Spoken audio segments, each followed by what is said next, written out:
ওমর ফারুক লিখেছেন, একজন খাতনাকে অমানবিক বলছেন। ইসলামে খাতনার গুরুত্ব কতটুকু?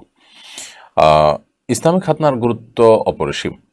নবী করিম সাল্লাল্লাহু আলাইহি ওয়াসাল্লাম কয়েকটি কাজকে বলেছেন যে এটা মিনাল ফেতরাহ, এটা প্রকৃতিগত সুন্নাহ, অর্থাৎ প্রত্যেকটা মানুষকেই করতে হয় বা প্রতিটা মানুষকে করা এটা সৃষ্টিগত সুন্নাহ। এবং সকল নবী রাসূল আগে যারা গত হয়েছেন পৃথিবীতে, এটা সকলের সুন্নাহ, সবার মধ্যেই এটি ছিল, অর্থাৎ এর গুরুত্ব অনেক বেশি। তোমাদের থেকে একটি হলো এই খাতনা করা।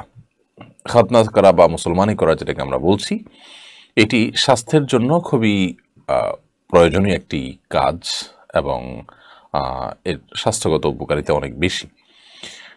বিশেষ করে আপনার লিঙ্গের অগ্রভাগে চামড়ার ভাঁজে পেশাব ইত্যাদি লেগে থাকা এবং সেখান থেকে নানা রোগবালাই হওয়া এবং নানাবিধ সমস্যার থেকে উত্তরণের জন্য, মুক্তি লাভের জন্য খাতনার কোনো বিকল্প নেই। এই জন্য সকল যুগে, সকল নবী রাসূলদের সময়ে এই খাতনার এই সুন্নাহটি প্রচলিত ছিল। বহু সুন্নাহ আছে বিভিন্ন নবী রাসূলদের সময় প্রচলিত ছিল, অন্য নবী রাসূলদের জন্য সেটি প্রযোজ্য নয় বা তারা উম্মতের জন্য সেটি প্রযোজ্য নয়। কিন্তু খাতনা এমন একটি সুন্নাহ যে সুন্নাহটা সকলের জন্য প্রযোজ্য। অতএব এটাকে অমানবিক বলা একেবারেই ভুল কথা এবং সঠিক কোনো বিষয় নয়। খাতনা এটা করতে গিয়ে যদি কোনো দুর্ঘটনা ঘটে, তাহলে সেক্ষেত্রে তার পদ্ধতিগত ত্রুটির সমালোচনা করা উচিত, খাতনার সমালোচনা করা উচিত নয়। বিশেষ করে পৃথিবীর অনেক দেশে বাচ্চার জন্মের সঙ্গে সঙ্গে খাতনা করে দেওয়া হয় বা জন্মের 7ম দিনে খাতনা করে দেওয়া হয়। আমি আমার নিজের অভিজ্ঞতার কথা বলছি যে মিডল ইস্টে আমার একটা বাচ্চা হয়েছে এবং তার খাতনা হয়েছে জন্মের 7ম দিনে হসপিটালে। যদিও সেখানে ম্যাক্সিমাম বাচ্চাদের জন্মের সাথে সাথেই খাতনা হয়ে যায়। তো সেই খাতনায় তার কোনো কষ্ট অনুভব হয়নি, সে টেরও পায়নি। অত্যন্ত সহজে খাতনা হয়ে যায় এবং বাচ্চা অনেক সময় কাঁদেও না, এত সহজে এটি হয়ে যায়। তো এই জন্য খাতনার পদ্ধতিগত যে ত্রুটি আছে আমাদের দেশে, বিশেষ করে বাচ্চা অনেক বড় হওয়ার পর খাতনা করা হয়, যেটা আসলে তার জন্য কিছুটা কষ্টের। তবে সেই কষ্ট লাঘব করার জন্য বহু উপায় আছে। ফুল অ্যানেস্থেসিয়া দেয়া আদৌ প্রয়োজন আছে কিনা এই কাজের জন্য, বা দিলে সেটার মাত্রার মধ্যে যদি হেরফের হয় তাতে বাচ্চার ক্ষতি হতে পারে, জীবন হুমকির মধ্যে পড়তে পারে। এগুলো তো ইথিক্যাল বিষয় এবং এ বিষয়ে সংশ্লিষ্টরা ভালো বলতে পারবেন এবং তাদের পরামর্শ এবং গাইডলাইন অনুযায়ী এই কাজগুলো করা উচিত। তবে খাতনাকে অমানবিক বলার কোনো কারণ নেই বা এর কোনো যৌক্তিকতা নেই। ওমর ফারুক আপনি লিখেছেন, আমি আমার স্ত্রী সন্তান নিয়ে আলাদা থাকি, মা ভাইদের সাথে থাকি না, কারণ প্রায় ঝগড়া হতো। তবে আমি সবার খোঁজ খবর রাখি, সাধ্যমতো টাকা পয়সা দেওয়ার চেষ্টা করি। আমি কি আত্মীয়তার সম্পর্ক ভঙ্গকারী হিসেবে গণ্য হব? দেখুন, স্ত্রীকে ভাই বোন এবং মা বাপের সাথে রাখলে আত্মীয়তার সম্পর্ক রক্ষাকারী, আর না রাখলে সম্পর্ক ছিন্ন করে, ব্যাপারটা এত সহজ নয়। কোনো যৌক্তিক কারণে মা বাবা ভাই বোনের সাথে স্ত্রী নাও থাকতে পারেন, হতে পারে সেটা নিজের চরিত্রের হেফাজতের জন্য কর্মস্থল দূরে থাকার কারণে নিজের কাছে স্ত্রীকে রাখা, অথবা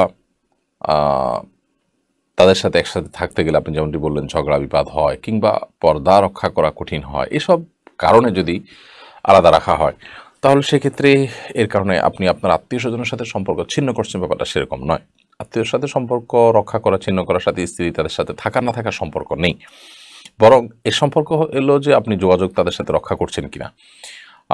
এর সম্পর্ক হলো আপনি তাদের সাথে আসা যাওয়া ঠিক রেখেছেন কিনা, খোঁজ খবর নিচ্ছেন কিনা। যদি খোঁজ খবর নেন, আসা যাওয়া ঠিক মতো রাখেন এবং তাদের প্রতি আপনার যে কর্তব্য আছে সেই কর্তব্যগুলো আপনি ঠিকমতো আদায় করে যাচ্ছেন, তাহলে ইনশাআল্লাহ আপনি আত্মীয়তার সম্পর্ক রক্ষাকারীদের মধ্যে কাতারে থাকছেন। তবে আপনার স্ত্রী সেই ঘরের বউ হিসাবে তার উচিত শ্বশুর শাশুড়ি এবং আপনার ভাই বোন তাদের সাথে শরিয়ার নীতিমালা মেনে তাদের সাথে সুসম্পর্ক বজায় রাখা যতটুকু সম্ভব হয়, কিন্তু এর জন্য একসাথে থাকতে হবে ব্যাপারটা সেরকম না। জলকাব্য এয়ারি থেকে আপনি লিখেছেন, যারা অন্যায় করেছে, আঘাত দিয়েছে, কষ্ট দিয়েছে, বিশ্বাসঘাতকতা করেছে, অনেক সময় যেসব কথা মনে পড়ায় নামাজরত অবস্থায় কান্না চলে আসে, অনেক সময় কাঁদতে থাকি, এতে নামাজের ক্ষতি হবে কিনা? দেখুন, নামাজের মধ্যে কান্না হবে শুধুমাত্র আল্লাহর ভয়ে, জাহান্নামের ভয়ে, আল্লাহর ভালোবাসায়। দুনিয়াবি বা পার্থিব বিষয়ে কান্নাকাটি করা নামাজের মধ্যে অনুচিত। বিশেষ করে যদি শব্দ করে কান্না করা হয় নামাজের মধ্যে, দুনিয়াবি কোনো কারণে ব্যথা পেয়ে শব্দ করে কাঁদলেন, তাহলে নামাজ ভঙ্গ হয়ে যাবে, নষ্ট হয়ে যাবে। আর যদি শব্দ করে কান্না না হয়, বরং নীরবে কান্না আসছে, চোখের পানি পড়ছে জাস্ট কষ্টে, তো এটার কারণে আপনার নামাজ ভঙ্গ হবে না। কেউ কষ্ট করেছে, কেউ কষ্ট দিয়েছে, বিশ্বাসঘাতকতা করেছে, আঘাত দিয়েছে, সেজন্য আপনার নামাজে কান্না এসে গেল। আপনি আল্লাহ তাআলার কাছে একরকম মাজলুমের যে নিবেদন, মাজলুমের যে উপস্থাপন, সেই জায়গা থেকে কাঁদছেন, দোয়ার অংশ হিসেবে কাটছেন। যদিও আপনি মুখের তেলাওয়াত বা জিকির যাই করছেন, মনে মনে দোয়া করে আপনি আল্লাহর কাছে সাহায্য চেয়ে কাঁদছেন, অথবা কষ্টের কারণেই কাঁদছেন, কিন্তু চোখের পানি ছাড়া সেখানে শব্দের কোনো ব্যাপার নেই, অর্থাৎ সশব্দে কাঁদেন নেই, তাহলে সারা নামাজ হয়ে যাবে, নামাজ না হওয়ার কোনো কারণ নেই। যদিও নামাজের মধ্যে আল্লাহ তাআলার দিকে পরিপূর্ণ মনোযোগী হয়ে নামাজটাকে অন্য বিষয়ের মনোযোগ থেকে পৃথক রাখা দরকার। হিমু প্রামাণিক এআইডি থেকে আপনি লিখেছেন, আমার নিজের অজান্তে আমাকে দিয়ে একজন কালো জাদু করিয়েছে, কিন্তু যখন আমি এই বিষয়টা বুঝতে পারছি এর মাঝে 500 বছর কেটে গেছে, এখন আমি কিভাবে এই পাপ থেকে মুক্তি পাবো? প্রথমত আপনি এই জাদু কাটাবার চেষ্টা করবেন।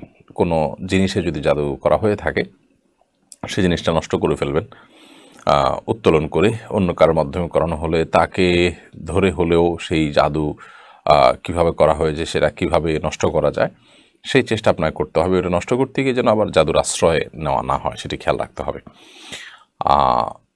অনেক সময় দেখা যায় যে বিভিন্ন তাবিজ কবজ লিখে নির্দিষ্ট জায়গা পুঁতে রাখা হয়, তাহলে সেটা তুলে নষ্ট করে ফেলতে হবে। এরকম আরও বিভিন্ন প্রক্রিয়া আছে যেগুলোতে জাদু করা হয়, সেগুলো নষ্ট করবেন এবং সেই সাথে আল্লাহর কাছে তওবা নাসুহা করবেন, জীবনে যেন আর কোনোদিন আপনার দ্বারা এরকম কর্মকাণ্ড না হয়, এ ধরনের জঘন্য অপরাধ না হয়। এটা ইসলামের শরিয়ার দৃষ্টিকোণ থেকে মৃত্যুদণ্ড পাওয়ার মতো অপরাধ। এটা করার, মানুষকে হত্যা করার জন্য উদ্যত হওয়ার ভিতরে তেমন কোনো পার্থক্য নেই। তো এই জন্য এ ধরনের অপরাধ থেকে আল্লাহ তাআলার কাছে তওবা নাসুহা বা খাঁটি অন্তরে তওবা করা দরকার, জীবনে যেন আর কখনো এরকম অপরাধ আপনার দ্বারা সংগঠন না হয়। ইনশাআল্লাহ বিদিনিল্লাহ আল্লাহ তাআলা আশা করা যে আপনাকে মাফ করবেন। মাজহারুল ইসলাম লিখেছেন, এমপি মন্ত্রী নির্বাচিত হয়ে সাংবিধানিক শপথ গ্রহণের পর তা ভঙ্গ করলে কাফারা দিতে হবে কিনা। দেখুন, এমপি মন্ত্রী নির্বাচিত হওয়ার পর যে শপথ গ্রহণের প্রথা প্রচলন আমাদের সমাজে আছে, এখানে আল্লাহর নাম নিয়ে শপথ করছি এরকম কোনো কথা বলা হয় বলে আমার জানা নেই। আল্লাহর নাম নিয়ে শপথ যদি না করা হয়, তাহলে সেক্ষেত্রে কোনো কিছু ছুঁয়ে শপথ করা হলো, সেই শপথে আল্লাহর নাম নিয়ে শপথ করা হয় না, এরকম যদি হয় তাহলে সেটি শরিয়ার দৃষ্টিকোণ থেকে আসলে শপথই না, যার কারণে সেটি ভঙ্গ হলে শরিয়ার দৃষ্টিকোণ থেকে ইসলামের বিধানের আলোকে কাফারাও প্রযোজ্য হবে না। তবে এটা ঠিক যে কোনো কাজ করব এই মর্মে আমি সংকল্প করলাম, এমন মর্মে আমি প্রতিজ্ঞা করলাম, কথা দিলাম, ওয়াদা করলাম, এরপর সেটা লঙ্ঘন করলাম, সেটা তো অত্যন্ত জঘন্য অপরাধ। অর্থাৎ এখানে শপথ ভঙ্গ না হলেও ওয়াদা ভঙ্গ ঠিকই হচ্ছে। ওয়াদা এক জিনিস আর শপথ আরেক জিনিস। শপথ হলো আল্লাহর নাম নিয়ে যে ভবিষ্যতে কোনো কাজ করার সংকল্পর কথা প্রকাশ করা হয়, যে আল্লাহর শপথ করে বলছি আমি এটা করব, বা আল্লাহ শপথ করে বলছি আমি এমনটা করব না, এগুলো হলো শপথ। আর প্রতিজ্ঞা, ওয়াদা, সংকল্প, এটা হলো যে আল্লাহর নাম নেওয়া ছাড়া এমনিতে আমি কোনো কাজ করবো বা করবো না বলে মানুষকে কথা দিলাম, বিশেষ করে অন্যের অধিকার সংশ্লিষ্ট, যে আমি অন্যকে কথা দিলাম যে আমি এটা করবো বা এটা করবো না। তো এই ওয়াদা খেলাফ এটা খারাপ কাজ।